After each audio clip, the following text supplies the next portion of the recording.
ahead and get started. I will record and upload this. I just posted this in the Teams, but we might as well talk about what the year looks like at this point. In case you guys didn't hear, everyone is quarantined now until May 3rd.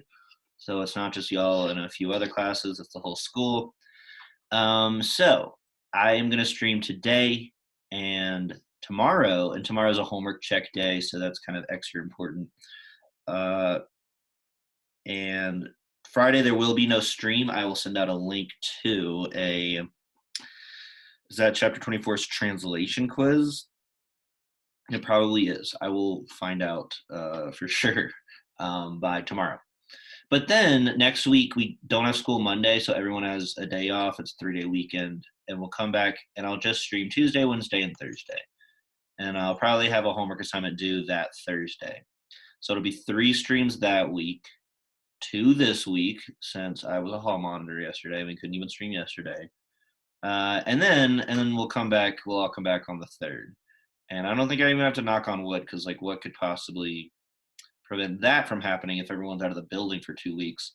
Hopefully we can, uh, not have this COVID going around. It's finally been going around. It seemed like our school has kind of impervious to it since February of last year when maybe we all had it, but now it's like definitely going around. But anyway, so that week will be weird. I think I'll teach y'all in the building mostly normally, but I also think they're kind of finishing up CMAS that week.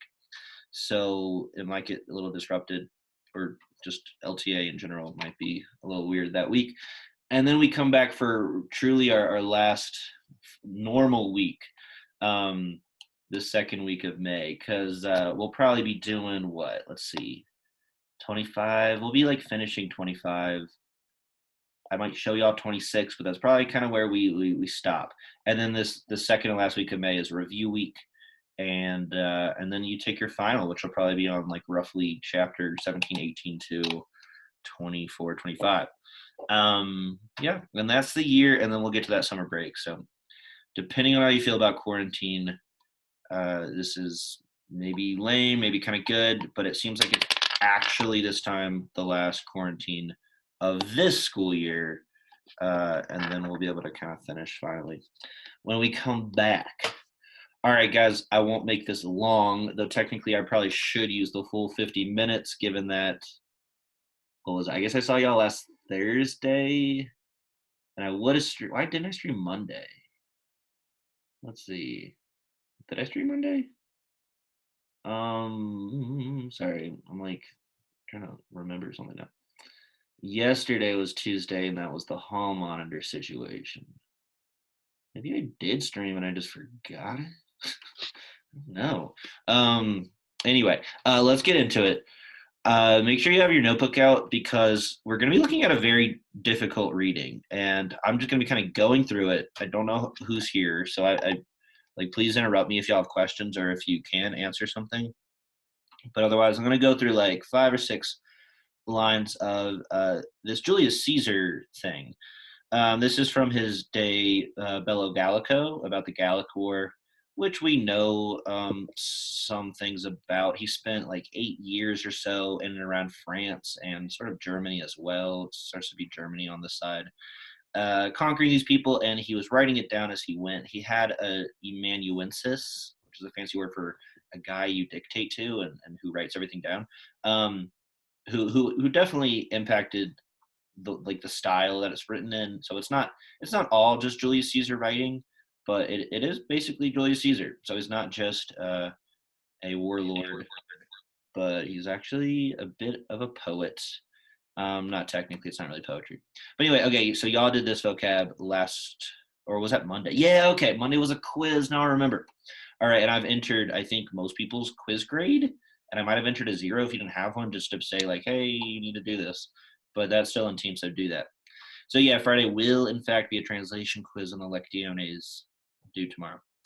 All right, and just to review real quick, we got this ablative absolute thing, usually at the beginning of sentences, but we'll see that Julius Caesar sometimes puts them in the middle of sentence. And you start them off with usually. And we have two flavors of this ablative absolute. We have the perfect passive one, like with the ablative having been perfect passive participled, with Rome having been seen. Visa barely looks like video. It's one of the weirder first parts. And then the other flavor is the present active one, where it's like with the ablative verbing a direct object. So sometimes there's a direct object inside of these present active ablative absolutes, but not necessarily. But everything else will be ablative, including the participle and the noun that's actually doing the verb. I think that's important that maybe we didn't, like in a perfect passive one, the ablative noun is getting verbed. And in a present active one, the ablative is actively verbing. And then the other thing this chapter is the passive periphrastic. So look for gerundives with that big nd, which we already kind of trained ourselves to do when we just learned about the four participles. This was like the rarest of the four participles. But now when it shows up with sum esse, it's not just like to be verbed, it's got to be must be verbed.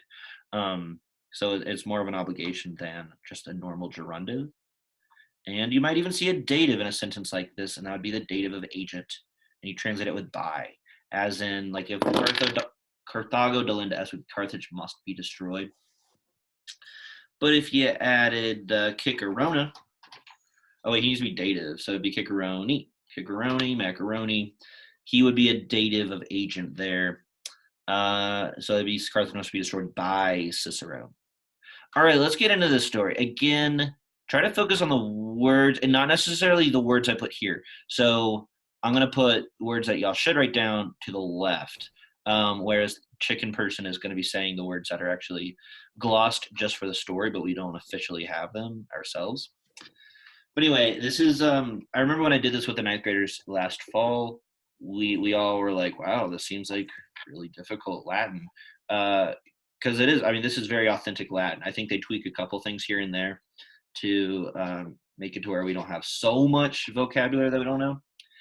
But it's mostly straight up Julius Caesar. And so this is like actual, authentic 2,000 year ago, 2,000 year old Latin. All right, so Kaiser.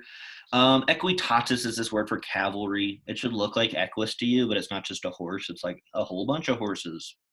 Primito, it's like mito, but instead of just to send, it's like to send ahead or to kind of send forward. That's what the pri does to it. We have a number. Legiones literally means legions, and I'm a bad Latin teacher because I forget what a legion is. For some reason, I wanted to say 600. That's wrong, though. I think it's like 120. A legion is 120 or something.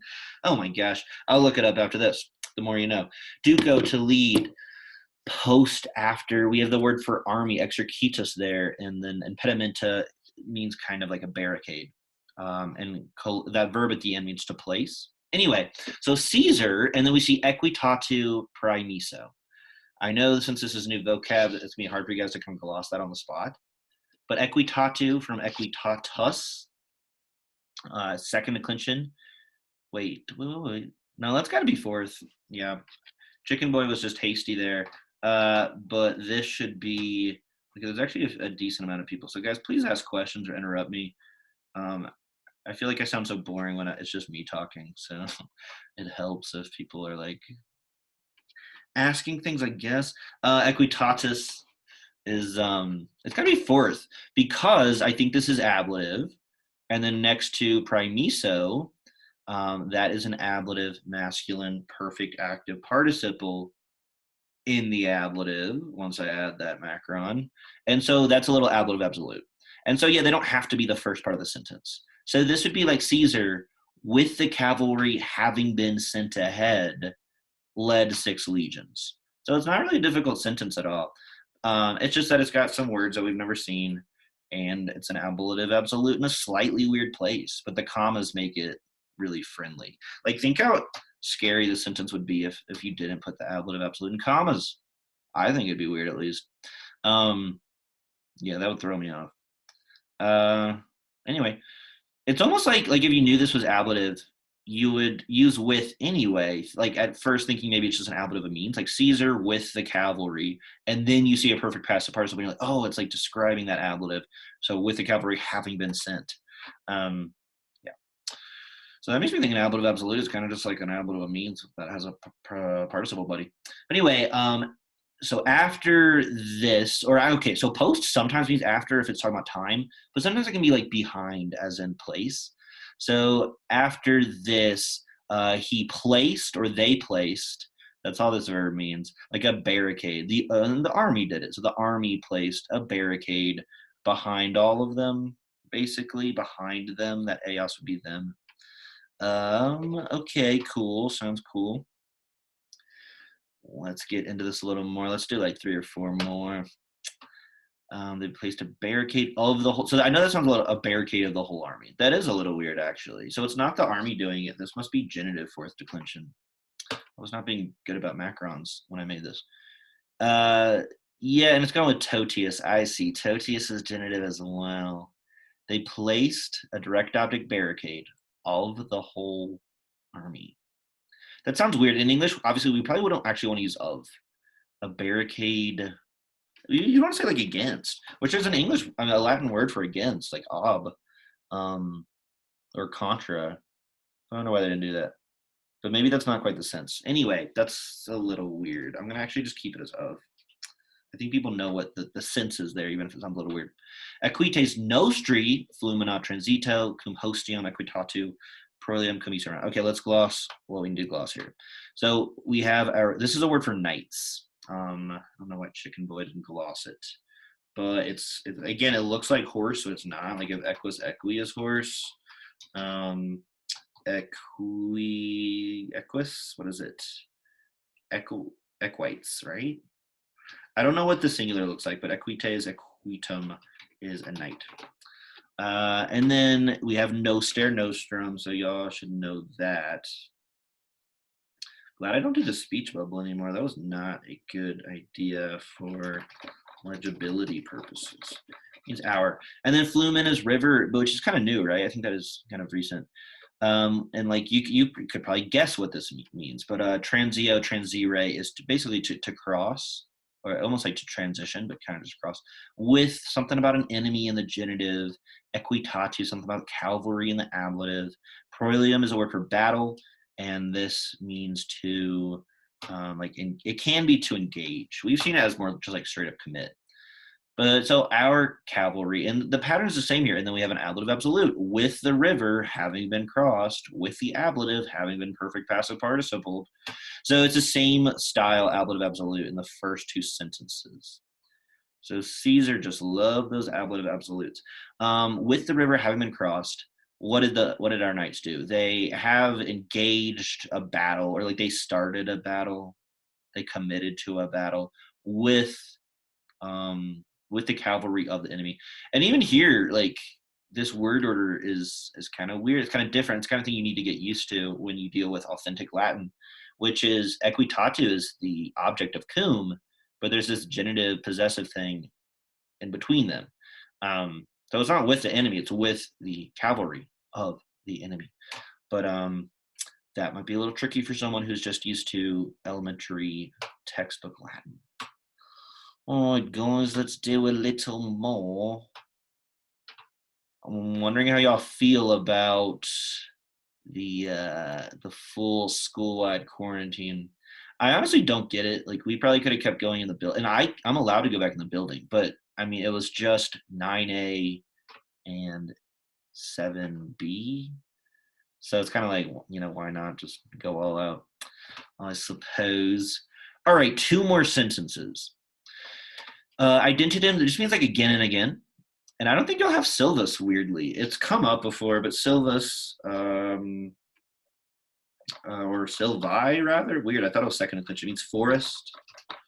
Okay. I think I have some of these lost on the next slide. Sua, sum, his own, her own, its own. Whereas say is reflexive, him, her, it, or themselves.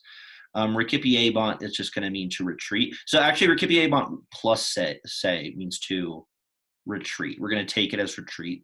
It would literally be like to receive themselves, aka to retreat, I guess. Yeah, you don't want to take it literally because receiving yourself doesn't make sense. Octus means and even. What does Rursus mean again? What is that? Shoot. We'll find out. It's glossed on the next page. But let's do this first part. So we're talking about those knights, our knights. Those men again and again, not in the forest, but into the forests. Accusative object. I was using the dark red accusative object color. Oh, it's kind of weird. Let's see. What is Suos doing there? Into the forest toward their own like camp. It would just be their own. And we could probably leave it that way, meaning like they're retreating basically, right? They retreated. They were retreating. They retreated. Is the first part of this. Into the forest towards their own. That is the way we're going to take it. But it means like their own camp. And we'll see the word for camp in a second. But yeah, hopefully you guys are gleaming that this seems at least slightly difficult. I'm kind of rushing through it and doing not an amazing job of teaching it, unfortunately. Can only do so much online. But yeah, I think the stories in the early chapter 20s start to, they feel like there's like this leap in difficulty. But it's just because they're basically giving you straight up Latin at this point. Anyway, back. Oh, is versus just back? Huh. Back from the forest into our own camp, they made an attack. Again, there's this weird, Suos and Nostros are referring to like this camp that we're talking about, but they don't actually have their own noun to go with. We're understanding that they're talking about where they were positioned versus their battle placement. In the context of the story, Nostri tantum ad finem sylvae and sequi eos audebant. One point I want to make here is, well, this is kind of hard. In sequor, this is called a deponent verb that my ninth grader, the good ninth graders, they just found out about these deponent verbs that basically always look passive, but are translated as though they're active, and this just means to follow. But so it's like our people, okay? We're dropping a lot of nouns here, but it's like our people, finally, or only rather, tantum is only, to, and then finis is like limit, okay? But here it's probably more like boundary, okay?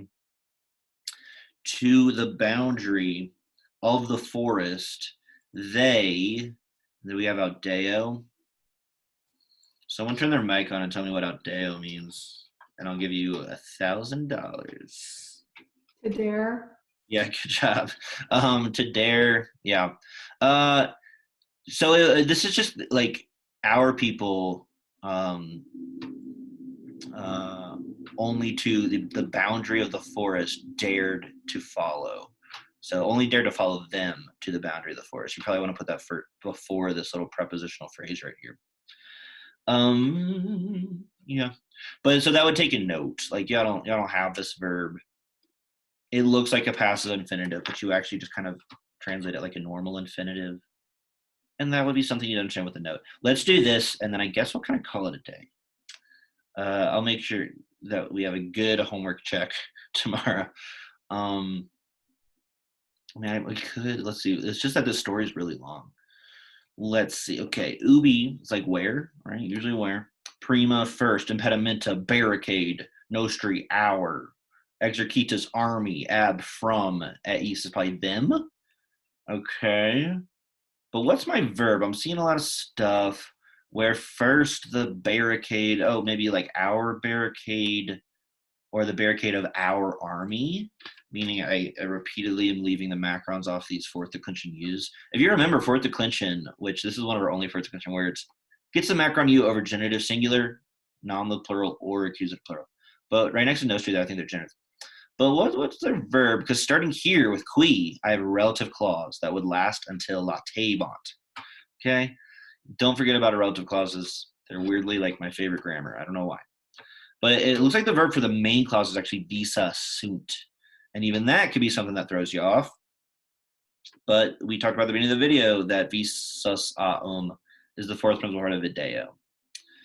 So if the subject is like the first barricade, so where the first barricade of our army, visa sunt, perfect passive, has been seen, By them or those? By those who, and this is a verb y'all don't have, it means to hide. So lateo, latera is to hide. So I'll click through where, or by those who were hiding in the forest. The first barricade of our army has been seen by those who were hiding in the forest. What? Omnibus, something about all or every, cum, like with everyone, maybe. Oh, maybe it's like with every troop or all troops. Okay. So copia. You don't always see that. Troops. You know, the worst thing about e-learning is the time period between classes, actually, because I like want to start chilling, but it's like you can't. I've identified like that's the issue. I don't know if anybody else was wondering, but I figured it out. Anyway, okay, copia is like always true for it. It's never supply. I guess in the singular, technically, it can be like supply. But anyway, with all the troops, this is a word for like flying or fleeing. With all the troops, they fled and they made a battle, or they carried a battle, not in our knights, but against our knights. So if I want to make any point here, it's that in plus an accusative for us is like always into, almost always, but technically it can actually be against. Which I guess into is sort of a similar preposition to against. It's like against, though, is aggressive, whereas into is not aggressive. Into is just more about a direction. All right. This is cool. With the knights having been easily, I know you don't have facula, easily like struck. With incredible speed to the river, they ran. They ran. And then I guess that is a stopping place there. How much more? Oh my gosh. Oh, geez. Oh my god. Okay, I know you guys are dying to do all of that. But let me screenshot who's actually here, throw some bonus y'all's way for this translation quiz.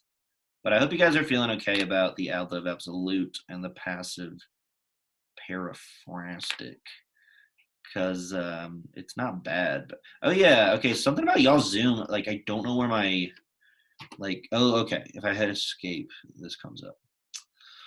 All right, guys, if there's no questions, I suppose that's all. Let's see. If your first name isn't visible and I won't be able to figure it out and you want bonus, you can let me know, but otherwise it's not a big deal. All right, guys, tomorrow I'm going to make you guys share your homework translations. So it's not just Cami who is willing to use her mic. It's going to be everyone. And I will see you guys later. Good luck with the rest of your e-learning. One more stream tomorrow for the whole week. Test on Friday. And it's basically a 3-day week next week. It's actually 4, but I don't stream on Fridays. So goodbye. Good luck. And keep it real. Keep trucking. Finish strong. Make it to May. May the 4th be with you. And goodbye.